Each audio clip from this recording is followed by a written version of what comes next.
السلام علیکم بچوں، JCERT کے DG اسکول میں آپ کا خوش آمدید۔ میں ہوں توحید عالم اور آج آپ کے لیے لے کر کے حاضر خدمت ہوں چھٹی جماعت کی درسی کتاب اپنی زبان کا 19واں سبق، جس کا عنوان ہے پیام عمل۔ یہ ایک نظم ہے جسے محمد فاروق دیوانہ نے لکھی ہے۔ آج ہم اس نظم کو پڑھیں گے۔ آئیے سب سے پہلے اس نظم کی بلند خوانی کریں۔ پیام عمل۔ گر قوم کی خدمت کرتا ہے، احسان تو کس پر دھرتا ہے؟ کیوں غیروں کا دم بھرتا ہے، کیوں خوف کے مارے مرتا ہے؟ اٹھ باندھ کمر، کیا ڈرتا ہے؟ پھر دیکھ خدا کیا کرتا ہے۔ جو عمریں مفت گنوائے گا، وہ آخر کو پچھتائے گا۔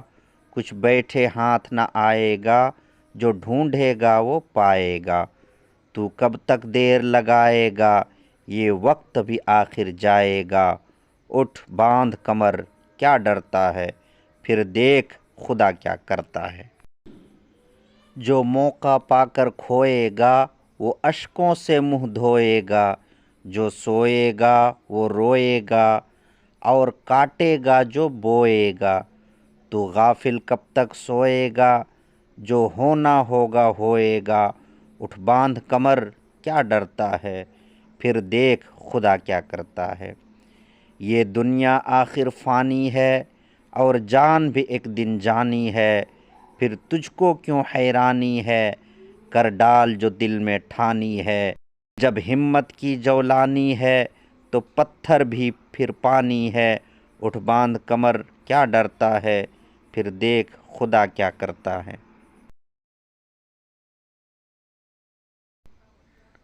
پہلے شعر میں شاعر کہتا ہے، گر قوم کی خدمت کرتا ہے، احسان تو کس پر دھرتا ہے؟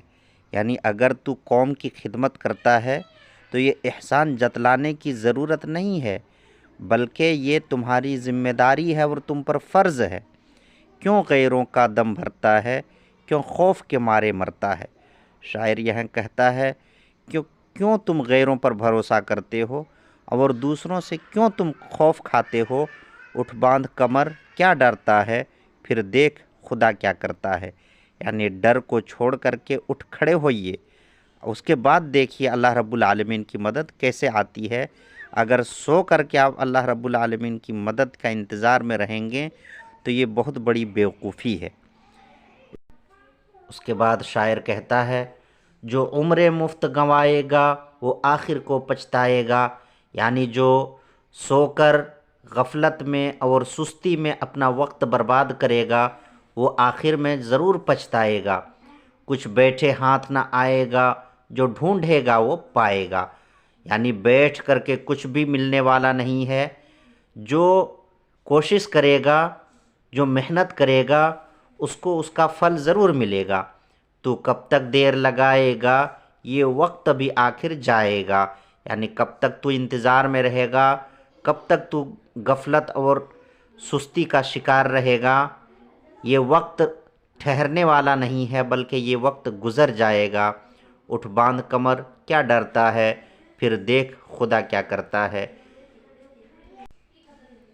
جو موقع پا کر کھوئے گا، وہ اشکوں سے منہ دھوئے گا۔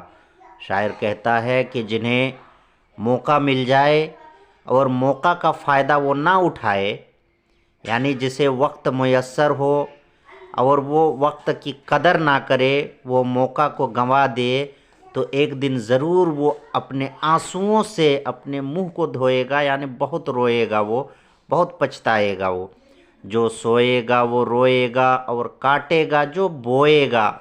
مطلب جو سو کر کے رہے گا وہ ضرور روئے گا، اور اس کو وہی کاٹنا ہے جو وہ بوئے گا۔ مطلب جو غفلت اور سستی میں زندگی گزارے گا تو اس کا نتیجہ بھی محرومی ہے۔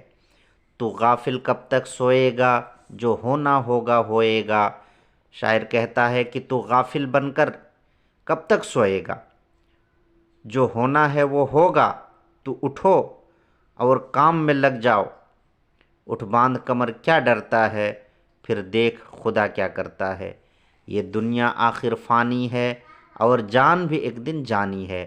شاعر کہتا ہے کہ یہ دنیا تو فنا ہونے والی ہے اور جان بھی ایک دن جانے والی ہے۔ کوئی بھی انسان یہاں پہ ہمیشہ نہ رہا ہے نہ رہے گا، بلکہ ہر انسان کو جانا ہے۔ پھر تجھ کو کیوں حیرانی ہے، کر ڈال جو دل میں ٹھانی ہے۔ یعنی جب یہ دنیا فانی ہے، فنا ہونے والی ہے اور انسان کو بھی ایک دن مرنا ہے، تو کیوں سوچ میں پڑا ہوا ہے؟ جو دل میں تو نے ٹھانا ہے اس کو کر گزرو، اٹھ کھڑے ہو جاؤ، ہمت کرو اور کام میں لگ جاؤ۔ جب ہمت کی جولانی ہے تو پتھر بھی پھر پانی ہے۔ شاعر کہتا ہے کہ اگر ہمت انسان کرے، اگر انسان کے اندر کام کرنے کا جوش ہو، جذبہ ہو، امنگ ہو، ولولہ ہو، تو پھر پتھر سے بھی پانی نکل سکتا ہے اور پتھر بھی پھر پانی ہے۔ یعنی پتھر سے پانی نکلنا بھی مشکل نہیں ہے۔ اٹھ باندھ کمر کیا ڈرتا ہے، پھر دیکھ خدا کیا کرتا ہے۔ یعنی اٹھ جاؤ، اپنے کمر کو کس لو، تو کیوں ڈرتے ہو؟ اس کے بعد کام میں لگنے کے بعد دیکھو اللہ رب العالمین کی مدد کہاں سے اور کس طرح سے آتی ہے۔